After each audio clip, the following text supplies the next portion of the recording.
सदर साहब ने कान में कहा, आपके ऊपर कोई पाबंदी यहाँ पर नहीं है, आप जो चाहे जितना चाहे बोल सकते हैं। लेकिन मैं सदर साहब से कहता हूँ, पाबंदी लगा भी देते तो हम धज्जियां उड़ा के भी जाते, इसलिए कि पाबंदी हुजूर पाक सल्लल्लाहु अलैहि वसल्लम का नाम लेने के लिए कोई माँ ने आज तक जन्म नहीं लिया, किसी माँ ने आज तक ऐसा बेटा जन्म नहीं दिया जो हुजूर पाक सल्लल्लाहु ताला अलैहि वसल्लम के नाम पाक को इस रूए जमीन से खत्म करके दिखा सके। हमारा जुर्म क्या है, हमारा कसूर क्या है, हम बोलते क्या है?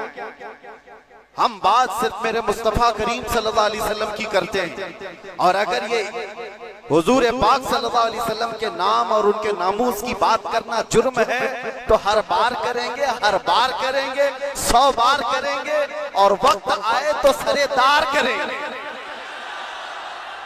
इसमें कोई खौफ की बात तो है नहीं, इसमें कोई डर की बात तो है नहीं। जब हमने ये कह दिया है या रसूल अल्लाह, ये दिल भी तुम्हारा, ये जान भी तुम्हारी, हम आए यहाँ तुम्हारे लिए और उठे भी वहां, जब सब उनके लिए है तो फिर डर किस बात का? खौफ न रख रजा जरा, तू तो है अब्दे मुस्तफा, तेरे लिए अमान है, तेरे लिए अमान है। बेंगलुरु के गयूर नौजवानों को मैं कुछ बातों से बेदार करना चाहता हूँ। तुम्हारी एनर्जी, तुम्हारी ताकत खामखा जाया नहीं होनी चाहिए। सड़कों पर बर्बाद किए जाने के लिए तुम्हें ताकत नहीं दी गई। अल्लाह ने तुम्हें जो ताकत और एनर्जी दिया है, जो तुम्हें पावर दिया है, वो नशे के अड्डों पर बर्बाद करने के लिए नहीं, और ना ही गलियों कूचों पर रात भर गुजारने के लिए, और ना ही बेमहल और बेवक्त एहतजाजात करके अपने आप को जोश में डालने के लिए। तुम्हारी एनर्जी और तुम्हारी ताकत एक एक पल किस चीज के लिए दी गई है पता है? जिंदगी ये नहीं है किसी की, जिंदगी है नबी की, नबी की, और ना समझ मरते हैं जिंदगी के लिए, और जीना मरना है सब कुछ नबी के लिए। तुम्हारी जिंदगी इतनी सस्ती नहीं है, तुम्हारी जिंदगी इतनी हल्की नहीं है कि कोई चोर चक्का हाँकता हुआ तुम्हें किसी भी तरह से लेकर चला जाए और अपने अपने मकासद का निशाना बनाए। ऐ नौजवानों, जिस दौर में आप जी रहे हो, होश और हवास के साथ जियो, कानूनी मामलात और उसकी पेचीदगियों को समझो। दुश्मन किस अंदाज से तुम्हें वार कर रहा है, इस चीज को महसूस करो। यकीनन मेरे आका सल्लल्लाहु अलैहि वसल्लम की मोहब्बत और उनकी असमत एक ऐसी चीज है जिस पर मुसलमान कंप्रोमाइज नहीं करता, और ये दुश्मन को अच्छी तरह मालूम। हमें भड़काने के लिए, हमें आपे से बाहर करने के लिए, जानते हो वो कौन सी चीज का इस्तेमाल करते हैं? सिर्फ और सिर्फ मेरे नबी का नाम इस्तेमाल करते हैं। उनको पता है इसकी माँ की गाली से भी उतना नहीं भड़केगा, ये इसके बाप और इसके खानदान को कोसो तो भी नहीं भड़केगा, इसके घर को बिल्डोजर से तोड़ दो तो भी नहीं भड़कता। ये अगर बेकाबू होता है तो आमिना के लाल की इज्जत पर उंगली उठा दे। ये अच्छी तरह से दुश्मन को मालूम है, इसीलिए बार बार इस तार को छेड़ा जाता है। उन्हें छेड़ने दो, वो अपनी हैसियत के मुताबिक छेड़ करके समझ रहे, लेकिन हकीकत में मेरे अजीजों मैंने महसूस किया इस कौम को अल्लाह हमेशा सलामत रखे। मैं कभी कभार रातों में बैठे फिक्र भी करता कि इन नौजवानों से मुस्तकबिल क्या होने वाला है, जो रात भर नशे के अड्डे में गुजारते हो, गाने सुन करके दिन भर बिस्तर पर सोए रहते हो। उम्मत मुस्लिमा का क्या होगा?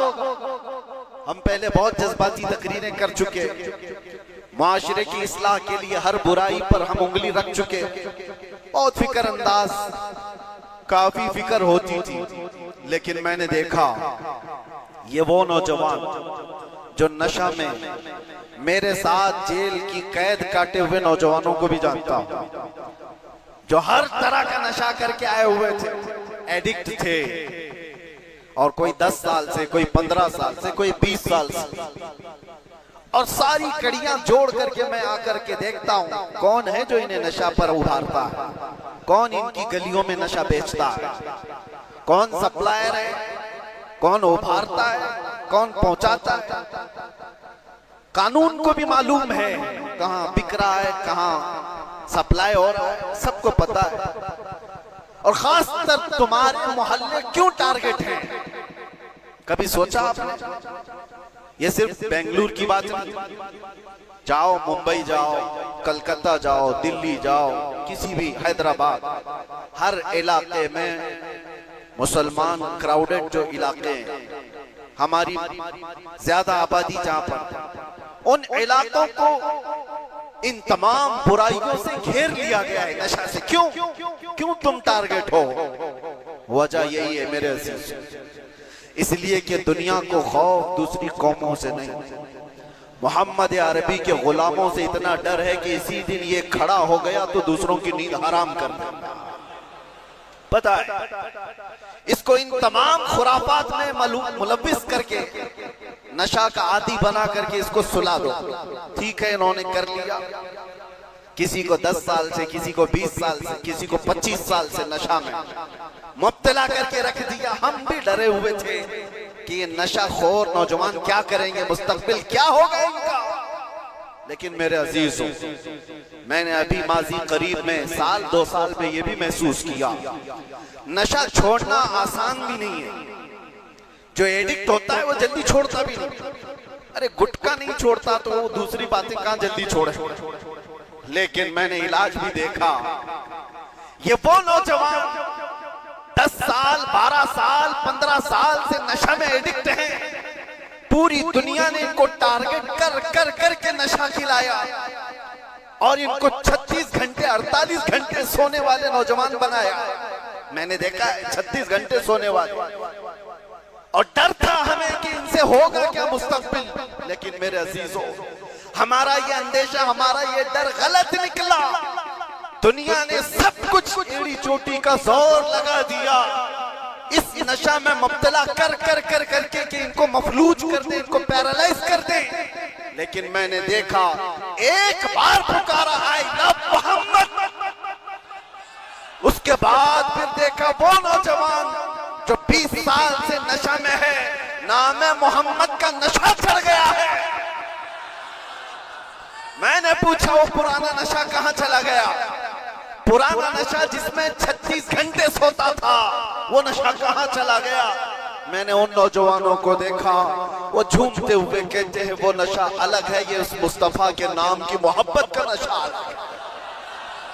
मैं ये चाहता हूं मेरे अजीजों, आओ उस नाम पाक के नशे में, इससे बढ़कर के बेहतर खुमार कोई है नहीं।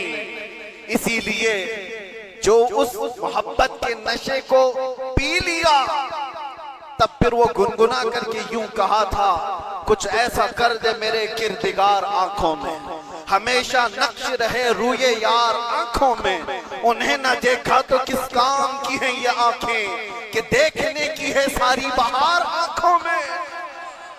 आपको मैं उसी चीज की दावत देने के लिए आया हूं। नौजवानों, ये धड़कता दिल किसी लैला को देने के लिए नहीं है, एक ही दिल है। उस लैला को क्या दें जो हर 4 दिन के बाद मजनू बदल देती हो? उस लैला को क्या दें जो पैसे देख करके बदल जाती हो, मनसब देख करके घर बदल लेती हो? हम उस दरबार में अपने आप को डाल दें जहां के मुतालिक ये कहा, जब तक बिके न थे तो कोई पूछता न था। या रसूल अल्लाह, तुमने खरीद कर, सिर्फ अनमोल नहीं, बात यहीं तक नहीं है, जिसको रसूलुल्लाह ने खरीदा वो अबू बकर था तो सिद्दीक बनाया है, उमर था तो फारूक बनाया है, उस्मान था तो जुन्नूरैन बनाया, अली था तो हैदर कर्रार बनाया, बिलाल था तो फखरे आसमान बनाया है, अब्दुल्ला इब्न मसऊद को फखरे फिक़ा बनाया है। जो आया जिस अंदाज से आया मेरे मुस्तफा ने उतना नवाजा है। आज के दौर में हम देख रहे हैं, मुझे दुनिया क्यों पूछती है, मुझे दुनिया क्यों देखना चाहती है। यहाँ का मजमा भी मैं जानता हूँ, ये सुनने कम देखने ज्यादा आया हुआ है। सुनने के लिए तो यूट्यूब से सुन ही रहे, सारी तकरीरें पहुंच भी रहे, और ऑनलाइन अभी भी चल रहा होगा, घर बैठ के देख सकते हैं। लेकिन ये उमड़ता हुआ मजमा जो देखने के लिए आया है वो इसलिए कि मेरे अजीजों दुनिया को ये बता दें, दुनिया सेलिब्रिटीज को देखने के लिए कतार लगाती होगी, ये उम्मत ऐसी है मुस्तफा के कैदी को देखने के लिए उमड़ आती है।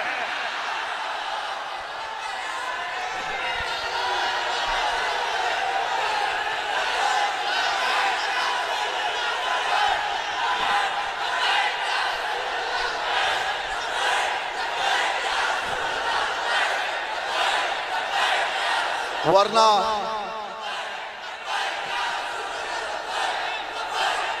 तवज्जो मेरे अजीजों, इस भरी दुनिया में हम जानते हैं जेल से छूटा हुआ आदमी मुंह छुपाकर घूमता है। लोग क्या बोलेंगे, जेल से आया है ना, हम जाने में मुंह छुपाए थे ना आने में मुंह छुपाए। अरे वो छुपा करके वो जाए जो चोरी करके गया हो, जो डकैती करके गया हो, रेप केस में अंदर गया हो, माल खा करके अंदर गया हो, वो क्यों मुंह छुपाए जो लब्बैक या रसूलुल्लाह कह कर गया हो। आपके लिए भी मैं कह रहा हूं, मुंह छुपाने की नहीं, ये मुंह उठाने का वक्त है, उठाने का वक्त है। इसलिए कि मेरे अजीजों, उस नामे पाक के बाद अगर कोई मुसीबत आती है तो ये हुकूमतें या ताकतों की जरिए से वो तो जरिया बनते हैं। असल बात ये है कि हमें अल्लाह तबारक व तआला उस अजीम इम्तिहान से गुजारना चाहता है जो बिलाल हबशी को दिया गया है, जो खब्बाब बिन अल-अरत को दिया गया है, जो खुबैब बिन अदी को दिया गया है, जो ज़ैद बिन दसना को दिया गया है। मैं तारीख पढ़ता हूँ, हमेशा एक बात याद आती है, मेरे साथ भी सेम मामला हुआ था। हालांकि कंपैरिजन कुछ नहीं, बिला तशबीह बिला तमसील। इमाम अहमद बिन हम्बल 5 लाख हदीसों के हाफिज हैं। आपको एक फतवे की वजह से अल्लाह को हुक्म दिया कि इस बार फिर इनको कोड़े मारो, इनको फतवा वापस लेने के लिए कहो। एक शख्स ने कान में आकर के कहा, वो भी बड़े आलिम थे उस वक्त, कहा कि आप मुझसे कान में कह दें से मैं सारा मामला सही कर लूंगा, निपटा लूंगा। आपने कहा मेरे मुस्तफा की इज्जत और उनकी शरीयत कानों में नहीं बोली जाती, कानों में नहीं। इसलिए हम भी भरे मजमों में कहते हैं। आप जा रहे थे तो एक मशहूर चोर था बगदाद, उसने पुकार करके क्या कहा, अहमद बिन हम्बल सुनो, मैं चोरी में 1500 कोड़े खा चुका हूं, चोरी कर कर करके बार बार पकड़ा जाता हूं, कोड़े खाता हूं, लेकिन फिर भी मैंने चोरी नहीं छोड़ी, चोरी अभी तक मुझसे छूटी नहीं है। ऐ अहमद बिन हम्बल, मैं चोरी छोड़ भी दिया अगर तो ज्यादा से ज्यादा मेरे बच्चों के पेट पे फर्क आ सकता है। आप ये कोड़ों के डर से हक बात बोलना न छोड़ें, इसलिए कि अगर आप समझौता कर लिए तो पूरी उम्मत बर्बाद हो जाए। इमाम अहमद बिन हम्बल कहते हैं, अच्छे अच्छों से बढ़ करके उस चोर ने दर्स दिया था, उस चोर ने सबक सिखा दिया था कि लोग सजाओं के डर से जब चोरी नहीं छोड़ते तो हम सजाओं के डर से मेरे मुस्तफा का नाम लेना क्यों छोड़ दो, हुजूर की इज्जत पर बात करना क्यों छोड़ दो। और अब तो हमें पता है हमारी जिंदगी बची क्या है, हमारी जिंदगी की असर हो गई। जिसकी उम्र 40 साल के करीब होती है वो कहा जाता है असर का वक्त हो गया उसकी जिंदगी। असर से मगरिब में कितना टाइम रहता है, सूरज डूबने को बहुत थोड़ा सा वक्त रहता है। हमारी जिंदगियों की असर हो गई, मगरिब में थोड़ा सा वक्त बाकी है। जो जीना था रब तबारक व तआला ने खुशियां अता की, बचपना भी खुशहाल, हमारी जवानी भी खुशहाल, हमने जो पढ़ना था पढ़ लिया, शादी बच्चे सब हो गए, तिजारत भी हो गई, माल भी, घर भी, सारी चीजें अल्लाह ने जो जीने की दुनिया में जराए सब अता कर। अब इस वक्त जब असर से मगरिब का वक्त हो चुका हो, आदमी अगर अल्लाह के जिक्र से मुंह फेर ले और इधर सूरज डूब जाए तो फिर उसकी जिंदगी इससे ज्यादा नहुसत में नहीं आ सकती। उससे बदकिस्मत कौन है जिसकी फजर अच्छी हुई, ज़ोहर अच्छी हुई, असर तक अच्छी अच्छे पहुंचा और असर के बाद बिगड़ गया तो इससे बढ़ करके बदनसीब कौन है? इसलिए मेरे अजीजों, अब तो हम कंप्रोमाइज नहीं करने वाले, अब तो हम समझौता नहीं करने वाले। अब जो होना है, जिसको हमारे मुहावरों में कहा जाता है, जब सर ओखली में रख दिया तो मुसल से क्या डर, आदमी को पता है। बहरहाल आपसे मेरा एक मैसेज है, आपसे मेरा एक पैगाम, ये और फितनों का दौर आता जाएगा और फितनों का दौर बढ़ता जाएगा। मेरे नबी पाक सल्लल्लाहु अलैहि वसल्लम ने फरमाया, मैं देख रहा हूं फितने मेरी उम्मत पर इस अंदाज से आ रहे हैं जैसे बारिश के कतरे, बारिश के कतरे जिस तरह आ रहे हैं, इस तरह से फितने आएंगे। तस्बीह का दाना यानी तस्बीह, उसकी गांठ अगर टूट जाए तो दाने किस तरह से बिखर जाते हैं। हुजूर पाक फरमाते हैं, उम्मत में फितने इसी तरह से होंगे, एक दाना पकड़ने जाओगे दूसरा सरक जाएगा, दूसरा पकड़ने जाओगे तीसरा निकल जाएगा। तुम एक फितने से निकल करके आ रहे होगे, दूसरा सामने होगा और तुम ये कहोगे इससे बड़ा फितना तो मैंने देखा ही नहीं। हर आने वाला दिन एक नया फितना लेकर के आएगा। इसी जमाने के मुतालिक मेरे मुस्तफा सल्लल्लाहु अलैहि वसल्लम ने फरमाया, तुम्हारा ईमान पर कायम रहना इतना मुश्किल हो जाएगा जितना हथेली में अंगारा लेकर खड़ा होना मुश्किल हो जाएगा। आग का अंगारा लेकर आदमी हथेली में खड़ा हो सकता है, इतना ही मुश्किल हो जाएगा। मैं देख रहा हूं उस दौर को, लोग हवाओं में ईमान बेच देते। आज जिसकी हवा देखा उसकी बोली बोलना शुरू कर दिया, इधर आंधी चल रही है उसके पीछे भाग गए। इसीलिए हुजूर पाक सल्लल्लाहु अलैहि वसल्लम ने यह भी फरमाया था कि ताकत की बोल वाला ऐसा होगा कि लोग उसी को सब कुछ समझ रहे होंगे। आज वही है, ताकत, हुकूमत, सत्ता जिसके पास है, लोग ये समझते हैं उनके साथ ही रहने में भलाई है, उनके साथ ही रहने में भलाई है कि कुछ उनका छूटा हुआ झूठा खाने को मिल जाएगा। मेरे अजीजों, ये ईमान की अलामत नहीं। हुजूर ने ये भी फरमाया, दज्जाल जिस वक्त जमाने में आएगा, दज्जाल उस वक्त का हाल ये होगा, हजारों की तादाद में लोग ईमान छोड़कर उसकी फौज में शामिल हो जाएंगे। और हुजूर ने फरमाया, दुनिया शुरू होने से लेकर कयामत तक उससे बड़ा कोई फितना नहीं। वो दौर भी आने वाला है। उस दौर की अलामत में क्या बताया मेरे आका ने? इरशाद फरमाया, सच को झूठ बना दिया गया होगा और झूठ को सच बना करके पेश किया जा रहा होगा। क्या आज ये पूरा निजाम कायम नहीं है? ये सारा मीडिया ये दज्जाली निजाम पर चल रहा है। ये सब दज्जाल के चेले जितने भी बैठ करके भोंकते हैं, जो सच्ची बात होगी उसको ऐसा तोड़ मरोड़ करके बयान करो कि वो झूठी लगने लगे, और झूठ को इतना सजाओ, इतना बोलो कि सच लगने लग जाए। आज उस दौर में तुम जी रहे हो। कितने बड़े बड़े चैलेंजेस है तुम्हारे पास, कितने बड़े बड़े चैलेंजेस है। ईमान पर कायम रहना मुश्किल हो जाएगा। इन हालात में अब आला हजरत क्या फरमाते हैं? इरशाद फरमाते हैं, जब ऐसे हालात होंगे, उसको कहा गया है सोना बन है, सोना जहर है, सोना पास है, सोना बन है, सोना जहर है, उठ प्यारे। 3 बार फरमाया आला, सोना पास है तेरे। सोना क्या है? गोल्ड तेरे पास है। सोना बन है, बन कहते हैं जंगल को। सोना जंगल सुना होगा नाम, वीरान है, बिल्कुल आवाज ही नहीं है, सोना जंगल है। सोना पास है, सोना बन है, और ऐसे वक्त में सोना जहर है। समझ में आई बात? 3 बार सोने का लफ्ज इस्तेमाल किया और तीनों में अलग अलग माने। सोना पास है, सोना बन है, और सोना जहर है, उठ प्यारे। तू कहता है मीठी नींद है तेरी मथी निराली, शहद दिखाए जहर पिलाए, कातिल डाइन शोहर खुश, इस मुर्दार पे क्या ललचाए दुनिया देखी भाली। आज उसी दौर में हम जी रहे हैं। शहद दिखाए जहर पिलाए, तुम्हें जितना सजा सवार करके दिखाया जाता है, ये असल दुनिया नहीं है नौजवान। मैंने ये सारी तमहीद इसलिए बांधी कि तुमको हाँक रही है दुनिया किस तरफ।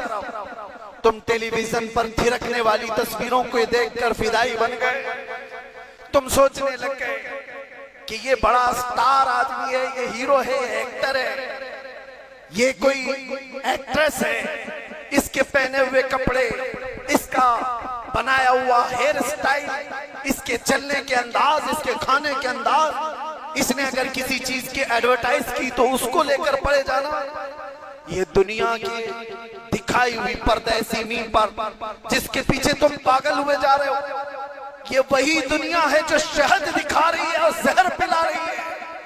असल में मामला ये है मेरे अजीजों, तुम्हें इस वक्त जगाना हमारी बहुत बड़ी जिम्मेदारी है, बहुत बड़ी जिम्मेदारी है।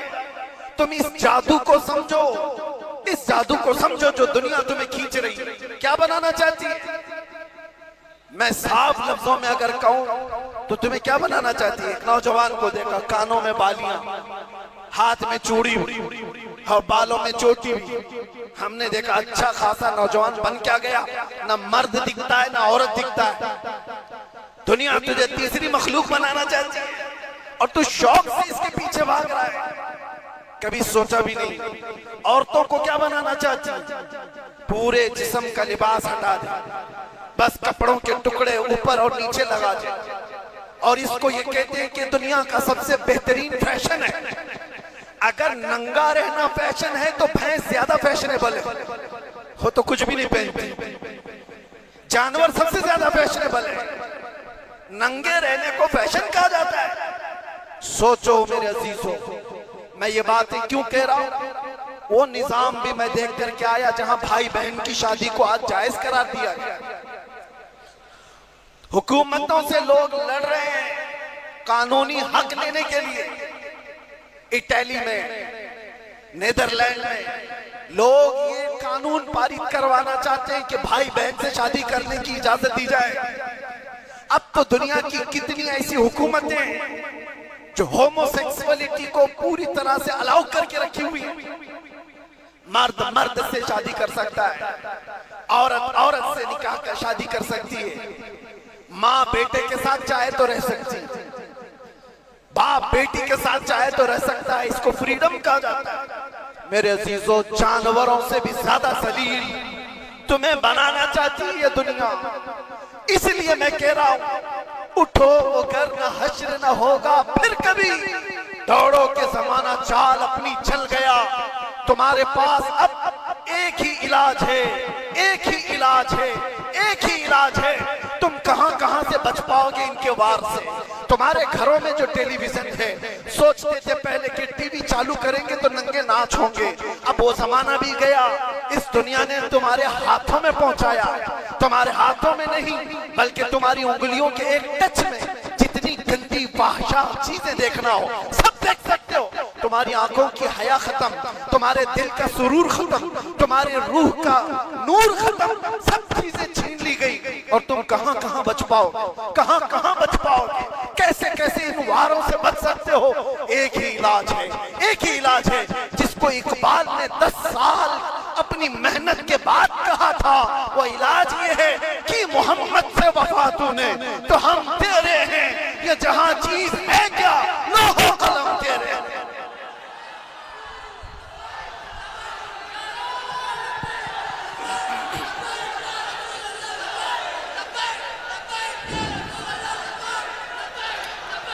हर आफत, हर फितने से हिफाजत चाहते हो, एक साथ के पास आ जाओ।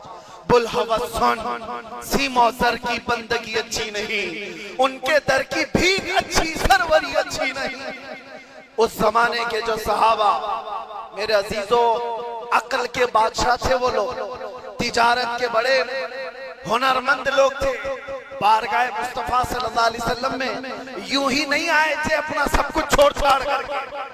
आपको पता है मक्का से जब हिजरत करके साहबा आए थे किस किस अंदाज से आए थे। एक सहाबी ऐसे हैं, उनकी माँ ने कहा था अगर तुम जाओगे तो सारी जायदाद तुम्हारी खत्म कर दी जाएगी। कहा अभी के अभी लिख लो, जाना है तो मदीने जाना है। 27 साल का जवान है, 27 साल का जवान, और इतने मालदार घराने से कि वो खुशबू लगाकर चलते थे तो पूरे मक्का की गलियों में खुशबू, लोग सूंघ करके पहचानते थे। माँ ने कहा जाना है तो फिर जायदाद नहीं दी जाएगी। कहा मंजूर है, सब छोड़ दिया। जाने लगे तो माँ ने कहा जो तुम्हारे जिस्म पर कपड़े हैं ये भी हमारी कमाई के हैं, उतार के जाओ। उतार दिया, टाट के कपड़े पहन लिए, कांटे ऊपर से लगा दिए। कहा खुश हो, ले लो तुम्हारी दुनिया, तुम्हें मुबारक, मैं मेरे मुस्तफा के कदमों में खुश रहूंगा। निकल गए तो इतने पर भी काफी नहीं, पैसे वाला घराना था। माँ और बाप और उनके खानदान ने पैसे देकर गुंडों को खरीदा और कहा हमारा बेटा मदीने निकला हुआ है, बीच रास्ते में उसको पकड़ो, इतना मारो कि वो वापस आ जाए। माँ और बाप अपने बेटे को मारने के लिए गुंडे भेजे और वो गुंडे आए, नौजवान को इतना मारा कि नाक फट गई थी, पूरा खून खून हो गया, चलने के काबिल भी नहीं रहा। वो डाकू और गुंडे थक गए और कहा कि चल वापस चला जा अपने घर, हम मारना छोड़ देंगे। उस नौजवान ने कहा अब तो तुमने और भी मुश्किल कर दिया है, और भी मुश्किल कर दिया है। इस दर्द को सहने के बाद अगर मैं वापस चला गया तो मुझसे बड़ा बुज़दिल कौन होगा। अब तो मैं वापस नहीं जा सकता। 9 दिन का लंगड़ लंगड़ करके सफर किया, मदीने पहुंचे। अल्लाहु अकबर, कौन सी चीज थी जो उनको इस तरह खींची खींची लाती थी। मार भी खाया, जायदाद भी छोड़ी, घर भी छोड़ा, वालिदैन भी। और इधर सहाबा कहते मगरिब का वक्त था, अजान हो चुकी थी, सब मस्जिद नबवी की तरफ जा रहे थे। मेरे आका सल्लल्लाहु अलैहि वसल्लम मस्जिद के बाहर है। अचानक हुजूर तशरीफ लाए बाहर, तो सहाबा भी बाहर। हुजूर अपनी गर्दन ऊंची कर करके किसी का इंतजार कर रहे हैं। सहाबा ने पूछा या रसूलुल्लाह कोई कबीला आ रहा है, कोई खानदान आ रहा है? हुजूर ने फरमाया नहीं, मेरा एक दीवाना मेरी मोहब्बत में मार खा के आया। हाय जिस दिन मेरे आका ये कह दे तो उसकी मेराज। अब सारे सहाबा ने देखा नौजवान लगड़ते लगड़ते आ रहा है, जख्मों से चूरे। जैसे ही वो करीब आए मेरे आका ने अपनी चादर उठाई और उनको डाल दिया, और वो जख्मों से चूर जो लगड़ाते हुए आए नौजवान सहाबी हैं, मुस्कुरा दिए और कहा मुझे चादर मिलने के बाद ऐसा लगा कोई जख्म ही नहीं था, कोई मार ही नहीं थी। इसी को हम कहते हैं या रसूल अल्लाह, हर सितम हर मुसीबत गवारा है, एक बार तुम कह दो कि तू हमारा है।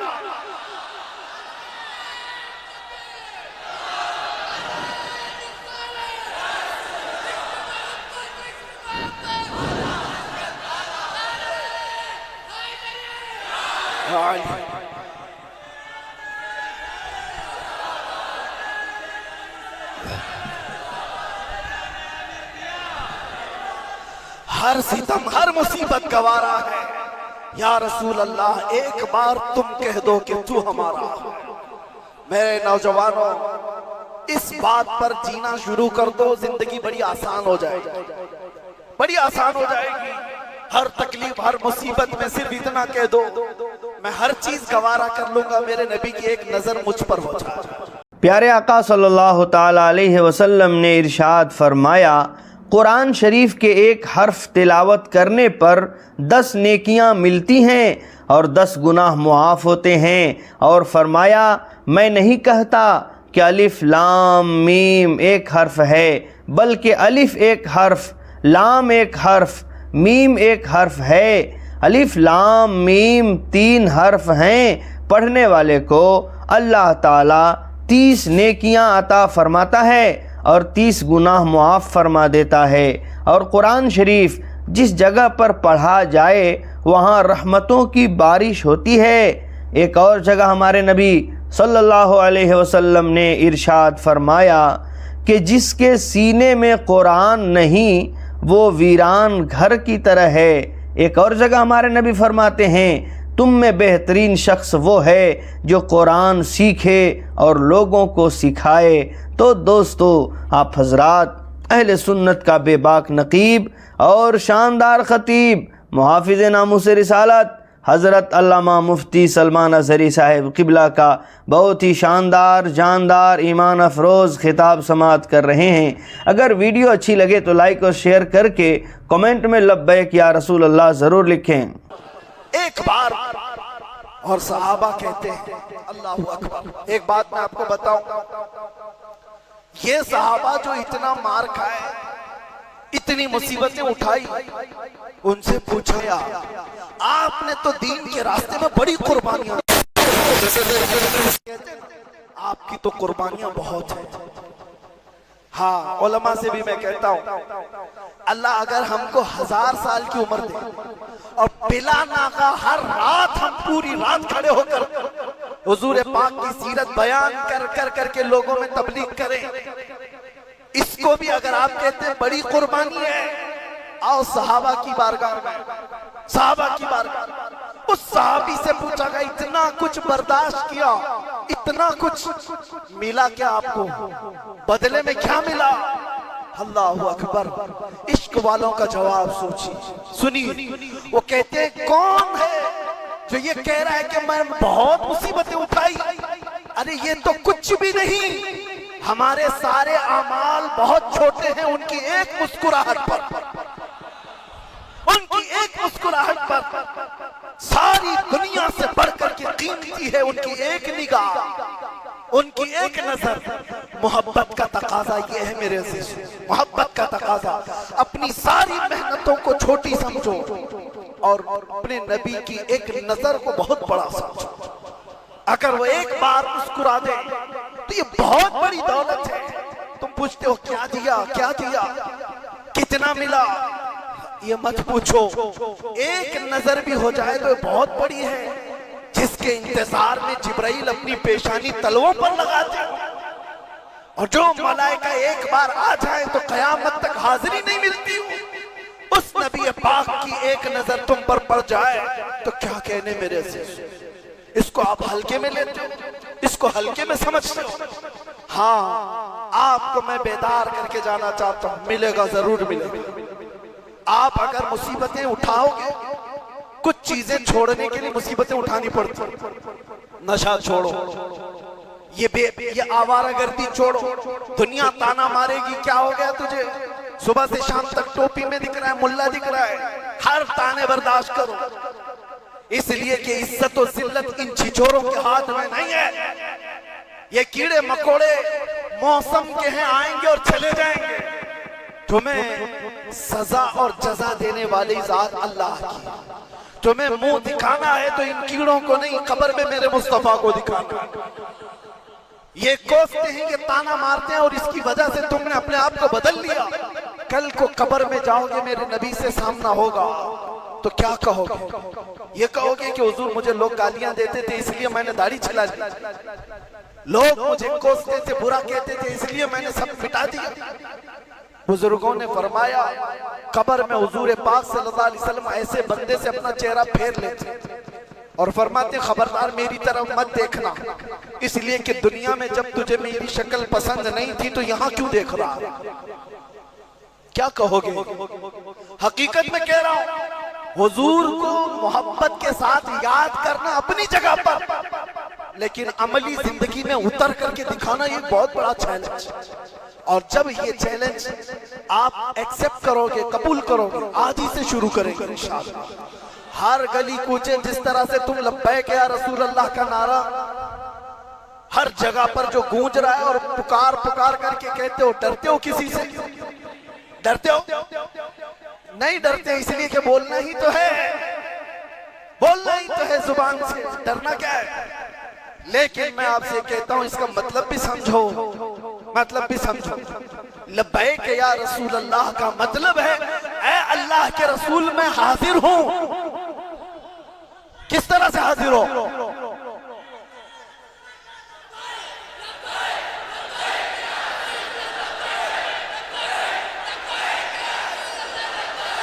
लब्बैक या रसूल अल्लाह, हम अल्लाह के रसूल की बारगाह में अपनी हाजिरी की बात कर रहे हैं, लेकिन हमें अपनी शक्ल भी देखना चाहिए। हम ऐसे वैसे को नहीं कह रहे हैं कि मैं हाजिर हूं, हम उस बारगाह में कह रहे हैं जो हमारे दिलों के हालात भी जानता है, जो मदीने में बैठ करके बेंगलुरु में होने वाले इस जलसे को भी देखता है। हमारा मानना है कि नहीं, हुकूमत के ओहदेदार के पास भी कोई ड्यूटी लेकर के जाते नौकरी के लिए कि मुझे ये नौकरी मिल जाए, आपकी बारगाह में मैं हाजिर आया हूं, वो सबसे पहले तो ये पूछेगा। मैं उनसे कहता हूं ये भी एक अमानत है, बात को जैसी है वैसी पेश करो। एक मसला मैं आपको बता रहा हूं, जेल का एक कैदी नौजवान, मैं पूरी तफसील नहीं बता रहा, लेकिन इतनी बात जरूर है कि वो नामूसे रिसालत का सफीर शब बारात शाबान की, फिर फौरन तौबा किया कि अल्लाह के नबी ने मना फरमाया, मुसीबतों से घबरा करके मौत की तमन्ना करना जायज नहीं, हराम है। वो नौजवान कहता फौरन मैंने तौबा किया, मुझे मेरे नबी का ख्याल आया। वो कहता है रात की तारीकी हुई थी, मैंने उस दिन खाना भी नहीं खाया इसी गम में कि काश अगर बाहर होता तो ईद का माहौल होता, लोगों में घुल मिल रहा होता, घर में खुशियों का माहौल होता। लेकिन वो कहता है वो रोशनी टार्च की नहीं थी, इतनी बढ़ती गई बढ़ती गई बढ़ती गई, बाद में मैंने महसूस किया कि किसी की आहट महसूस की जा रही है। मैंने घबरा करके पूछा कौन आया है, आने वाले ने कहा अना मुहम्मदुर रसूलुल्लाह।